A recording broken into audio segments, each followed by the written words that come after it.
আসমানের ফেরেশতারা সবাই স্বাগত জানায় আর বলে এটা কেমন আত্মা, এত গ্রাম বের হয়, এটা কেমন আত্মা, এটা কেমন পবিত্র আত্মা। যখন এইভাবে ফেরেশতারা যখন উঠতে থাকে ফায়াস্তাফতিহুনা লাহু ফায়ুফতাহু লাহুম, যখন আত্মা নিয়ে উপরে উঠতে থাকে ফেরেশতারা আসমান খুলে দেয় আর স্বাগত জানায় এটা কেমন মানুষের আত্মা, এটা কোন মুমিনের আত্মা। ও আল্লাহর গোলামের দল, আত্মা নিয়ে যখন উপরে উঠতে থাকে ফেরেশতারা স্বাগত জানায় এটা কেমন বান্দা। এরপরে আমার আল্লাহ বলেন যখন সাত আসমানের উপরে উঠায় ফেলে আমার আল্লাহ ডাক দিয়া বলেন উক্তুবু কিতাবাতি ফি ইল্লিয়িন, আমার আল্লাহ ডাক দিয়া বলেন হে বান্দা, ও ফেরেশতার দল, আমার এই বান্দার আত্মাটা তোমরা ইল্লিয়িনের ভিতরে রেখে দাও, কারণ এইটা পবিত্র আত্মা। তারপর ওয়াইদুহু ফিল আরদ, এই বান্দার এই যে একটা জীবন আছে, জীবন নামক ওটাকে আবার দুনিয়ার ভিতরে পাঠায়া দাও। ফাইন্নী মিনহা খলাকতুহুম, কারণ আমি এই বান্দাকে মাটি থেকে সৃষ্টি করেছি। ওয়া ফিহা উঈদুহুম, এরপরে এই বান্দাকে আমি আবার সেখান থেকে বের করব। ওয়া মিনহা, আমি সেখানে ফিরায় নিয়ে যাব। ওয়া মিনহা নুখরিজুকুম তারাতান উখরা, আমি আল্লাহ আবার এই বান্দাকে দুনিয়ার ভিতরে ফিরে আনবো। বলেন সুবহানাল্লাহ। এরপরে সাহাবী বলেন এরপরে নবী আমার জানায়া দেন ফাতুআদুহু ফি জাসাদি, এই যে শরীরের ভিতরে আপনারা দেখেন একটা মানুষ, আমরা এখন প্রশ্ন হতে পারে যে একটা মানুষ দাফন দেয় দুনিয়ায় কিন্তু আত্মাটা আসমানে নিয়ে যায়, আবার কেমনে কি?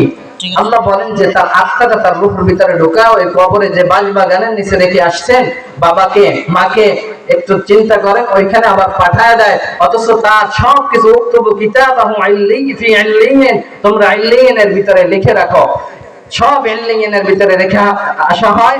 তারপরে বলেন ফাতুআদুহু ফি জাসাদিহি, তারপরে তার আত্মাটা তার দেহের ভিতরে ঢুকায় দাও।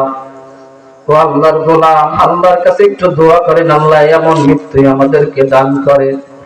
তারপরে দুইজন ফেরেশতা আসবে, ফায়াতিহি মালাকান, দুইজন ফেরেশতা এসে ফায়ুদিলিসানিহি, তারপরে বসাবে। তারপরে কোন বর্ণনায় আছে ফায়াকুলানি লাহু ফায়ুদিলিসানিহি, হয়তো তাকে জিজ্ঞাসা করবে অথবা তাকে বসানোর পরে তাকে প্রশ্ন করবে। ফায়াকুল, তারপরে বলবে মান রব্বুকা, ফেরেশতারা জিজ্ঞাসা করবে তোমার রব কে। আমাদের রবকে একটু আওয়াজ করে বলেন, ঘুমাইতেছেন? আমাদের রবকে ইন্নাল্লাযীনা ক্বালু রাব্বুনাল্লাহ, যারা বলে আমাদের রব, আওয়াজ দেন না কেন? যারা বলে আমাদের রব, যারা বলে আমাদের রব, যারা বলে আমাদের রব আল্লাহ, কয় জীবনে? এখানে একটা প্রশ্ন, যারা বলে আমাদের রব আল্লাহ 6 জীবনে আমাদের রব আল্লাহ, বলেন কয় জীবনে?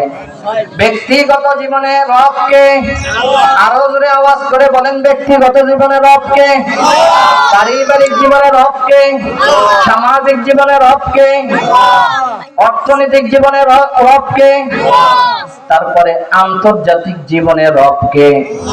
তাহলে বলেন ব্যক্তিগত জীবনে যদি রব আমার আল্লাহ হয় তাহলে নামাজ বাদ দিয়ে কেমনে ঘুমান? হ্যাঁ, তাহলে রোজা বাদ দিয়ে কেমনে চলো রে হে মুমিন ভাই? যদি ব্যক্তিগত জীবনে রব আমার আল্লাহই হয় তাহলে আল্লাহকে বাদ দিয়ে কেন গায়রুল্লাহর দিকে যাও? কি সেজদা দেয় না পীরের পায়? কথা বলেন না কেন? মারেফাত কত পথ, পথের কোনো অভাব নাই, কয় সেজদা দিয়ে আবার বলে কয় এটা মারেফাত। শরীয়ত, মারেফাত, তরিকত, হাকিকত চারটা না হলে কাজ হয় না। আছে না এমন ভণ্ড? ওরে মারেফাতের রুমে ঢুকাইয়া ওরে একটা মারেফাতি মার দিয়া বলতে হবে যে দেখ মারেফাত কারে কয়। মারেফাত তো চেনা জানা, ঢোল বাঁশি আর বাজনা বাজায়, এই মারেফাতকে যারা গান করে। আর হিন্দুরা যে তাদের ওই কি একটা অনুষ্ঠান আছে, আমি তো মঠবাড়িয়া তারাবি পড়াই কয়েক বছর দেখছি, ওরাও সারা রাত বাজায়, ওরাও বাজায়, তাহলে ওদের মধ্যে তো কোনো পার্থক্য দেখতেছি না। আল্লাহ এদেরকে হেদায়েত দান করেন, বলেন আমিন। তাহলে যারা বলে ব্যক্তিগত জীবনে রব আমার আল্লাহ তাহলে তারা গুনাহের কাজে লিপ্ত হতে পারে না। যারা বলে পারিবারিক জীবনে আমার রব কে, পারিবারিক জীবনে যদি রব আমার আল্লাহ হয়, ও বান্দা তোমার ছেলের বিবাহে কেমনে তুমি সাউন্ড বক্সের গান দিয়া এলাকাতে মাতাল বানায়া রাখো? জবাব দেন। জবাব দেওয়ার কিছু নাই। এই কথা বললে আমাকে কেউ দেখতেও পারবে না, কে দেখুক আর না দেখুক তাতে আমার কিছুই আসে যায় না। মুসলমানের বাচ্চা ঘরের ভিতরে বিবাহের অনুষ্ঠান দিয়ে 3 দিন 4 দিন রাস্তার ভিতরে সাউন্ডবক্স বাজা পুরো এলাকা গরম করে ফেলবা। হ্যাঁ মুসলমান, আজকে এই জবাব দেন না, কাল কিয়ামতের ময়দানে আল্লাহর কাছে আপনাকে জবাবদিহিতার কাজ করে আপনাকে দাঁড়াতে হবে। কথা বলেন ঠিক কি না? কাল কিয়ামতের ময়দানে দাঁড়াতে হবে। নবী আমার জানেন, قالن নবী সাল্লাল্লাহু আলাইহি ওয়াসাল্লাম, মান রাআ মুনকারান ফালইউগাইয়িরহু বিয়াদি ফাইন লাম ইস্তাতি ফাবিলিসানি ফাইন লাম ইস্তাতি ফাবিকলবি ওয়া যালিকা আযআফুল ঈমান। যেখানে অন্যায় দেখো প্রতিবাদ করো, যদি হাত দিয়ে পারো মাইক দিয়ে হলো সেটাকে প্রতিবাদ করো, যদি সেটাও না পারো জবান দিয়ে বলো, সেটাও যদি না পারো অন্তরে ঘৃণা করো। ওয়া যালিকা আযআফুল ঈমান, এটাই হলো ঈমানের সর্বনিম্ন পর্যায়ে। কিন্তু অবস্থা তো আপনাদের দোষ না, দোষ তো আমাদের। এমন বিবাহে আমাদের মতো আলেমরা বিবাহ খেতে যায়, এটা লজ্জার ব্যাপার। হে ওলামায়ে কেরাম, যেই বাড়ি গানের আসর হবে, যেই বাড়ি নাচের আসর হবে, যেই বাড়ি সুদের ব্যবসা হবে, যেই বাড়ি খারাপ বেহায়াপনা হবে, সেই বাড়ির জানাজা বন্ধ করে দেন, সেই বাড়ির দাওয়াত বন্ধ করে দেন। দেখবেন ও ভারত থেকে হুজুর এনে ওকে জানাজা পড়াতে হবে। কথা বলেন ঠিক কিনা? এই কথা ভালো লাগবে না। এরপরে একদল সমালোচনা করতেছে, একদল করবে, একদল দেখতে পারবে না। কিন্তু কে কি বলো, আল্লাহ আমাকে পাঠিয়ে, আল্লাহ তার রাসূলকে পাঠিয়ে দিয়েছেন। এরপরে বলেছেন ফাইল্লাম তাফআল ফামা বাল্লাগতা রিসালাতা, আপনি যদি আপনার বার্তা পৌঁছায় না দেন, আপনি আপনার দায়িত্ব পালন করেন নাই, তাহলে আপনাকে যেই উদ্দেশ্যে প্রেরণ করেছি, আল্লাহর নবী নাই, ওয়ারাসাতুল আম্বিয়া ওলামায়ে কেরাম সেই রাসূলের বার্তাগুলো জানায়া দিবে। কে বেজার হোক, কে মেম্বার, কে চেয়ারম্যান, কে এমপি, কে মন্ত্রী, কাউকে দেখার টাইম আমাদের নাই। ওলামায়ে কেরাম সেই বার্তা আপনাদেরকে জানাতে চায়। ও মুসলমান, প্রতিজ্ঞা করেন আজকে থেকে সব বেহায়াপনা একটু করুক। দাদা একটু করুক, সমস্যা তো নাই। আমাকে এখানে দাওয়াত দিয়ে আনছেন, এখন যদি খাবার খাওয়ান তাহলে ওইখানে 10 পদের ভালো ভিআইপি খানা আর একটা বাটির ভিতরে পায়খানা রাখলেন, তাহলে কি এটা আমার সম্মান হলো না বেজ্জতি হলো? এটা তো ইজ্জতই হলো না, আমাকে সম্মান করা হলো না। তাহলে আপনি মনে করবেন যে আপনি ওই পায়খানা খেতেছেন। এমন একটা উদাহরণ দিয়ে আপনাকে বোঝানোর চেষ্টা করছি। যাই হোক, তারপরে দুই জীবনের কথা বললাম, ব্যক্তিগত জীবন, পারিবারিক জীবন। তারপরে রাষ্ট্রীয় জীবনের রব কে? রাষ্ট্রীয় জীবনের রব আমার আল্লাহ। সামাজিক জীবনে রব আমার আল্লাহ।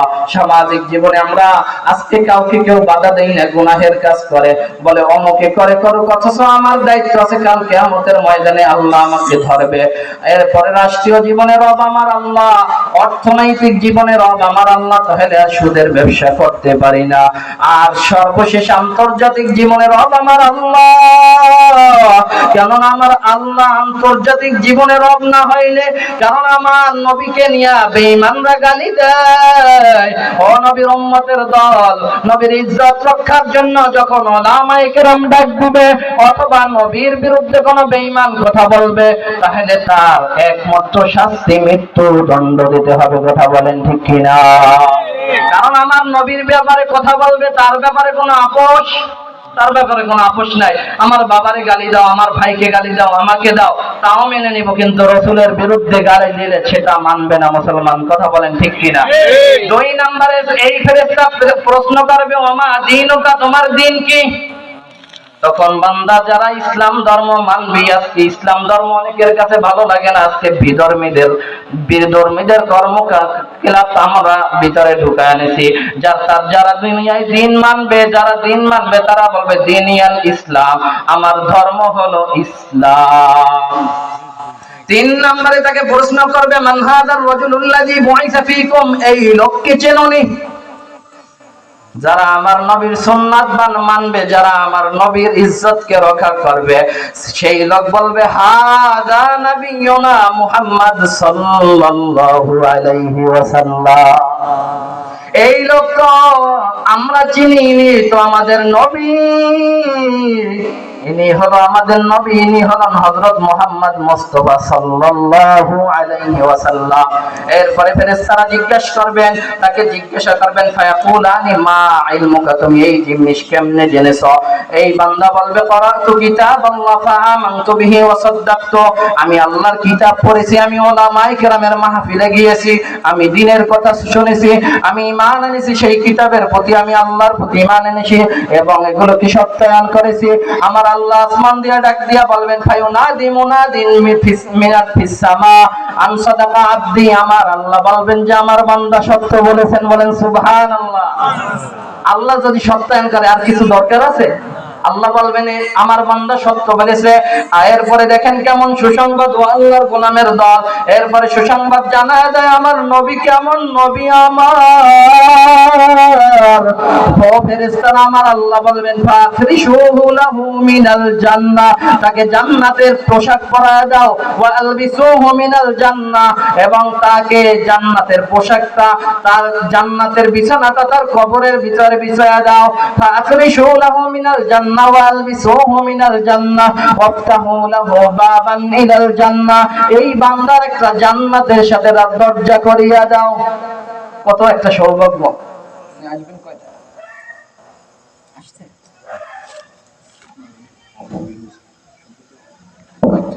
10 মিনিট, মসজিদে একটু 10 মিনিট শেষ করি। তার হাদিস শেষ করা যাবে না, মুমিনের কাহিনী বলতে বলতে শেষ হয়ে যাবে। যাক, আল্লাহ। তারপরে কি বলতে চেয়েছিলাম, যে তার কবরের ভিতরে জান্নাতের বিছানাটা বিছাইয়া দিবে। আমি সংক্ষেপে বলে যাই, তার কবরের ভিতরে জান্নাতের বিছানা যখন বিছাইয়া দিবে, ফায়াতিহি মিন রাউহিহা ওয়া তিবিহা, তার কবর থেকে এমন একটা জান্নাত আসতে থাকবে, ওই জান্নাতের থেকে সে সুঘ্রাণ পাবে, এমন সুঘ্রাণ পাবে, পাওয়ার পরে ওয়া ইফসাহু লাহু মিন কবরিহি, এই বান্দার কবরটাকে প্রশস্ত করে দেওয়া হবে। ফায়াতিহি হাসানুল ওয়াজহ, আমি সংক্ষেপে হাদিস আর বলতেছি না, যার কাছে সুন্দর চেহারা বিশিষ্ট একজন লোক আসবে। লোক আসার পরে তারপর এবং এমন সুন্দর বিশিষ্ট একজন চেহারা আসবে, এসে বলবে, ফায়াকুলু লাহু মান আনতা, এই বান্দা বলবে আপনি কে? এরপরে বলবে, আনা আমালুকা সালেহ, আমি হলাম তোমার আমলে সালেহ, আমি হলাম নেক আমল। এরপরে বান্দা বলবে, ইয়া রাব্বি হাত্তা ইয়া রাব্বি আকিমিস সাআ, আপনি কিয়ামত কায়েম করে দেন, হাত্তা আরজিআ ইলা আহলি ওয়া মালি, আমি আমার পরিবার পরিজনের কাছে ফিরে যাব। কিন্তু বিপরীত সাইডটা নবী আমার জানায়া দেন, ওয়া ইন্নাল আবদাল কাফিরা ইযা কানা ফি ইনকিতাইন মিনাদ দুনিয়া ওয়া ইকবালিন মিনাল আখিরাহ, যখন কোন কাফের মৃত্যুবরণ করে তখন এবং দুনিয়া থেকে চলিয়া যায়, এরপরে নাযালা ইলাইহি মিনাস সামাই মালাইকাতুন সুদুল উজুহ,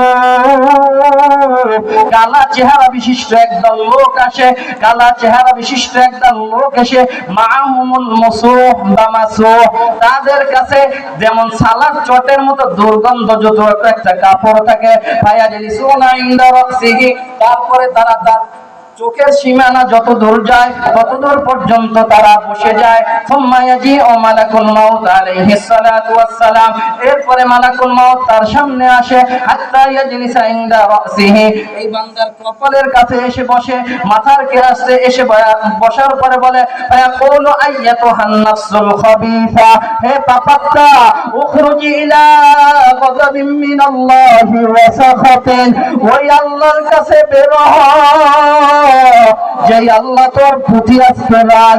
এরপরে ফাতাফাররাকু ফি জাসাদিহি ফায়ানতাজিউহা কামা ইয়ানতাজিউস সুফুদু মিনাস সুফিল মাবলুল, এরপরে যেমন কোন লোহা এর ভিতরে রুয়ের ভিতরে ঢুকাইলে যেমন টেনে বের করতে এমন কষ্ট হয়, এর থেকেও বেশি কষ্ট হবে। ফায়াখুযুহা, এরপরে আত্মাটা তাদের কাছে নিবে, হাত্তা ইয়াজালুহা ফি যালিকাল মুসুবা ফি তিলকাল মাসুফ, ওই দুর্গন্ধযুক্ত একটা কাপড়ের ভিতরে রাখবে। এরপরে যখন ফায়াসাদুনা বিহা ফালা ইয়ামুরুনা বিহা, যখন ফেরেশতারা এই দেখেন মুমিনের আত্মা যখন নিয়ে যায় সবাই স্বাগতম জানায় আর বলে এটা কেমন মুমিনের আত্মা আর কাফেরের আত্মা, বেঈমানের আত্মা যখন নিয়ে যাওয়া হবে উঠতে পারবে না। ফায়াসাদুনা বিহা ফালা ইয়ামুরুনা বিহা ইল্লা আলা মালাইকিন ইল্লা আলা মালাইন মিনাল মালাইকাতি ইল্লা মা হাদার রূহুল খবীথ, এটা কোন খবীথের আত্মা, এটা কেমন পাপ আত্মা। ফেরেশতারা বলবে ফায়াকুলুনা ফুলান ইবনে ফুলান বিআকরাহি আসমাইহি আল্লাতী কানা ইউসাম্মা বিহা ফিদ দুনিয়া। আল্লাহ তাআলা ফেরেশতারা যখন আত্মাটা নিয়ে উপরে উঠতে থাকবে তখন উঠতে দিবে না। ফেরেশতারা বলবে এটা ফালায়া দাও, এটা এই বান্দার আত্মা নিয়ে উপরে উঠা যাবে না, এই বান্দার আত্মাটা নিচের দিকে ফালায়া দাও। আমার আল্লাহ ডাক দিয়া বলবেন উক্তুবু কিতাবাহু ফি সিজ্জিন ফিল আরদিস সুফলা, এই বান্দা এই জাহান্নামীর আমলনামাটা একেবারে জাহান্নামের তলদেশে লিখে দাও।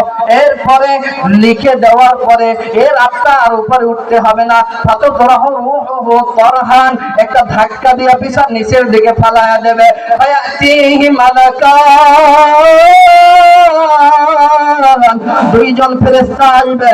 ফায়ুজলিসানিহি, এই বান্দাকে বসাবে, বসানোর পরে বলবে ফায়াকুলানি লাহু, একই প্রশ্ন আসবে মান রব্বুকা, তোমার রব কে? এই বান্দা বলবে হা হা লা আদরি, ও আল্লাহ আমি জানি না আমার আল্লাহ কে, আমার রব কে। দুনিয়ায় ওলামায়ে কেরাম বয়ান করেছে, আমরা বিশ্বাস করি নাই। আমার রবকে যে আল্লাহকে মানবে না সে উত্তর দিতে পারবে না। ফায়াকুলানি মা দীনুকা, তোমার দিন কে? সেই বান্দা বলবে ফায়াকুলু হা হা লা আদরি, ও আল্লাহ আমার দিন কি তাও জানি না, আমার ধর্মকে আমি ঠিকভাবে মানি না। ফায়াকুলানি মা হাদার রাজুলুল্লাযী বুইসা ফীকুম, এই বান্দাকে চেননি এই লোকটাকে? তো যারা আমার নবীর সুন্নাত মানবে না তারা আমার নবীকে চিনতে পারবে না কাল কিয়ামতের ময়দানে। এরপরে আরেক বর্ণনায় আসছে এমন জোরে যখন কবরের ভিতরে তাকে রাখা হবে, দুই পাশের মাটির এমন জোরে চাপ, আর আল্লাহ আমার আসমান দিয়ে ডাক দেয়া বলবেন ও বান্দা, এই ও ফেরেশতার দল, এই বান্দা মিথ্যা বলেছে।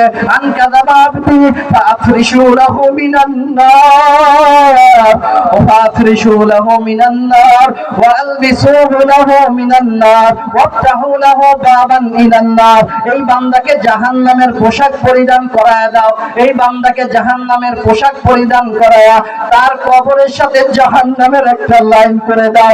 যখন জাহান্নামের ওই আগুন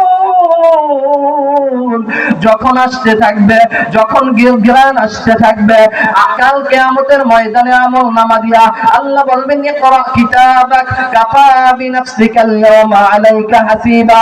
ও জাহান্নামী বেঈমানের দল, তোর আমলনামা দেখ, তোর আমলনামায় কি আছে।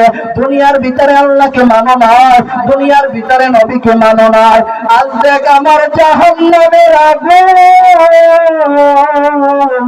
কেমন এক কঠিন আগুন। কাল কিয়ামতের ময়দানে আমার আল্লাহ ভয়ঙ্করের এক আওয়াজ দিবেন আর বলবেন আল-ইয়াওমা নাখতিমু আলা আফওয়াহিহিম ওয়া তুকাল্লিমুনা আইদিহিম ওয়া তাশহাদু আরজুলুহুম বিমা কানু ইয়াকসিবুন। এই বান্দার সব কিছু বন্ধ করে দিব, বান্দার হাত কথা বলবে না, বান্দার পা কথা বলবে না, বান্দার কিছুই কথা বলবে না। অন্য এক আয়াতে আল্লাহ তাআলা বলেন ওয়া উদিআল কিতাবু ফাতারাল মুজরিমিনা মুশফিকিনা মিম্মা ফীহি ইয়াকুলুনা ইয়া লাইতানা মা লিহাযাল কিতাব। যখন কিয়ামতের ময়দানে সব কায়েম করা হবে, জিজ্ঞাসা করা হবে ও বান্দা তুই জাহান্নামী হয়ে আসছো, আজকে কত গুনাহ করে আসছো। ওয়া উদিআল কিতাব ফাতারাল মুজরিমিন, যখন এই অপরাধীরা যারা আমার আল্লাহকে মানবে না তারা ভীত সন্ত্রস্ত হয়ে যাবে। মুশফিকিনা মিম্মা ফি, বলবে বলবে ও আল্লাহ এটা কি দিলেন, মিম্মা ইয়াকুল ইয়া লাইতানা মা লিহাযাল কিতাব। ও আল্লাহর বান্দারা তখন বলবে এটা কেমন আমলনামা, লা ইউগাদিরু সাগীরাতান ওয়ালা কাবীরাতান ইল্লা আহসাহা। ও আল্লাহ একটা ছোট গুনাহ ছাড়া হয় না, একটা বড় গুনাহ ছাড়া হয় না। এটা কেমন আমলনামা, মা লিহাযাল কিতাব লা ইউগাদিরু সাগীরাতান ওয়ালা কাবীরাতান ইল্লা আহসাহা। যা কিছু আছে সব কিছু লিপিবদ্ধ আছে। ও আল্লাহ একটা কিছুই ছাড়া হয় না। আল্লাহ এটা আবার কেমন আমলনামা। নারায়ে তাকবীর, নারায়ে তাকবীর। কোরআন শরীফের আগমন প্রকল্পের পক্ষ থেকে, প্রকল্পের পক্ষ থেকে নারায়ে তাকবীর। আল কোরআনের আলো,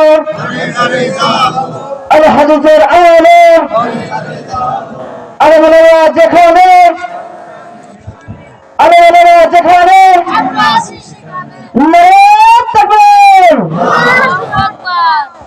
আলহামদুলিল্লাহ। এখনো যারা বাইরে আছেন এখন তো আসতে পারেন, এতক্ষণ আমি করছি, কিন্তু ঢাকা থেকে আমি বয়ানটা ইউটিউবে শুনেছি। তো হুজুরকে দাঁড়ায় রাখবো না, আমি হুজুর আলোচনা করবেন। আমি বলছিলাম আসার পরে আসতে দেরি হয়েছে, লাইট আমি নামার পরে লাইট অফ করে দেওয়ার পরে আপনারা শেষ পর্যন্ত থাকবেন তো যারা আছেন, কে কে ভাগবেন দেখি তো, আপনারা ভেঙে যাবেন, থাকবেন। ঢাকা থেকে আসছে, আমিও তো ঢাকায় থাকি, নারায়ণগঞ্জ একেবারে কাছের জায়গা না, অনেক দূরে। একটা গাড়ি নিয়ে এত দূরে আসা, এটা আমরা জানি যে কতটা কষ্টকর। তাই এই মেহমানকে আমার সময় যা আসছেন ঠিক আছে, এখন যেন মাঠ ভর্তি দেখে, কথা বলেন ঠিক কিনা। এজন্য যারা বাহিরে আছেন এখনো চলে আসো যুবক ভাইয়েরা, এই জান্নাতের বাগান আর বেশিক্ষণ থাকবে না, আর 1 থেকে 1.5 ঘন্টা। যাই হোক, আমি যেই কথা বলতে চেয়েছিলাম হুজুর অল্প একটু সময় দিয়েছেন, এর ভিতরে সবকিছু শেষ করে দেবে ইনশাআল্লাহ। তো কাল কিয়ামতের ময়দানে যে যখন এই আমলনামা দিতে থাকবে তখন বলবে আল্লাহ কিছুই তো ছাড়েন নাই। হে মাদারতলী এলাকার মুসলমান, বয়ান কম করি না, এলাকায় এলাকায় গিয়ে যুবক ভাইদের পাও কম ধরি না, তারপরে মসজিদে মুসল্লি 5 জন 4 জন পায়ে হাত দিয়ে যাই। আজকে হুজুরও দোয়া করবে আপনাদের জন্য, ভাই আলোচনা করবেন, আপনাদের জন্য দোয়া করবেন, আমিও আমার জন্য দোয়া চাই। কিন্তু আপনারা 5 ওয়াক্ত নামাজে আসবেন তো ইনশাআল্লাহ। আর এই মাহফিল আগামী বছর চান না বন্ধ হয়ে যাক? কে কে চান দেখি তো। তাহলে যদি চাই ইনশাআল্লাহ আগামী বছর এই মাহফিল চলবে তো ইনশাআল্লাহ। আমি আমার আলোচনা শেষ করে দেব। তো আল্লাহ পাক যখন এই আমলনামা দিয়ে বলবে, আর বান্দা বলবে লা ইউগাদিরু সাগীরাতান ওয়ালা কাবীরাতান ইল্লা আহসাহা, আল্লাহ কিছুই তো ছাড়ে না। ওয়া ওয়াজাদু মা আমিলু হাদিরা, বান্দা যা আমলনামা করবে সব সামনে উপস্থিত হয়ে যাব। ওয়ালা ইয়াযলিমু রাব্বুকা আহাদা, তোমাদের প্রতিপালক তোমাদেরকে একটু তোমাদের প্রতি জুলুম করবে না, তোমাদের প্রতিপালক তোমাদের প্রতি একটু অত্যাচার করবে না। কারণ আমার রব তো সেই রব, যেই রবের সাথে সারাদিন গুনাহ করি, যেই রবের নাফরমানি সারাদিন করি, তারপরও রিজিক বন্ধ করছে। আশেপাশে তো বহুত হিন্দু বাড়ি, কোন হিন্দুর খাবার বন্ধ করে দিছে? তাদের ফসলও জমি ধান হয়, আমাদেরটাই হয়, কি হয় কিনা? তাহলে আমার আল্লাহ জালেম না, আমার আল্লাহ ইনসাফগার। তো ওই আল্লাহকে সিজদা দেন না কেন? ওই আল্লাহকে একটু বলেন না কেন? ওই আল্লাহকে ডাকেন না কেন? হে পর্দার অন্তরালের মা, কথা একটু গরম বলেছি, হয়তো বা কষ্ট পেয়েছেন, কষ্ট পাইলো কি না পাইলো কি, তেল তো মারলাম 16 বছর মারছে, যারা মারার তারা তো মারছে, আর যারা মারে নাই তারা তো আগেও মারে নাই এখনো মারে নাই, কথা বলেন ঠিক কিনা? এখন যদি আজ বহুত ওলামায়ে কেরামের সামনে থেকে মাইক টেনে নিয়েছে, আজকে আসলে জুতার বাড়িতে সমান হয়ে যাবে, কথা বলেন ঠিক কিনা? এই দেশ ওলামায়ে কেরামের দেশ, এই দেশে ওলামায়ে কেরামকে বাদ দিয়ে কোনো তাবলীগ করতে পারে না, ওলামায়ে কেরামকে বাদ দিয়ে কোনো ইসলামী ইতিহাস হতে পারে না। যত সাদিয়ানি আর কাদিয়ানি ফিতনা ইনশাআল্লাহ অচিরে ধ্বংস হয়ে যাবে। ওলামায়ে কেরামের বিজয় একদিন হবে, এই দেশে খেলাফত কায়েম হবে, খেলাফত ইনশাআল্লাহ কায়েম হবে। হয়তোবা আমরা দেখে যেতে পারবো আওয়ামী লীগ বিএনপি সবাই যে যার মতন আসতেছেন, খেলাফতের সেই তামান্না বুকে ধারণ করেন। আল্লামা মামুনুল হক যেমন পাড়ায় পাড়ায় গিয়ে খেলাফতের বয়ান দিচ্ছেন, আমি আপনাদের সেই মেসেজ পৌঁছিয়ে দিতে চাই, হে ওলামায়ে কেরাম, হে সাধারণ জনতা, কাদিয়ানীরা কাফের সেই বিষয়টাও জানো না। এই দেশে খেলাফত একদিন কায়েম হবে ইনশাআল্লাহ, সকল বাতিলের মসনদ ভেঙে যাবে। কথা বলেন ঠিক কিনা? আল্লাহ তাআলা আমাদেরকে এই কথাগুলোর উপরে আমল করার তৌফিক দান করেন। আমি যাওয়ার পরে একজন লোক উঠবেন না, হুজুরে আলোচনা শেষ করবে, দোয়া হবে, এরপরে যাবে ইনশাআল্লাহ। আমি আমার জন্য দোয়া চাই, আল্লাহ তাআলা যেন একজন হক্কানি আলেম হিসেবে কবুল করেন, বলেন আমিন। আখিরু দাওয়ানা আলহামদুলিল্লাহি রাব্বিল আলামিন। জাকারিয়া একটু বলে দাও হুজুরের ওই মাইকটা দিয়ে একটু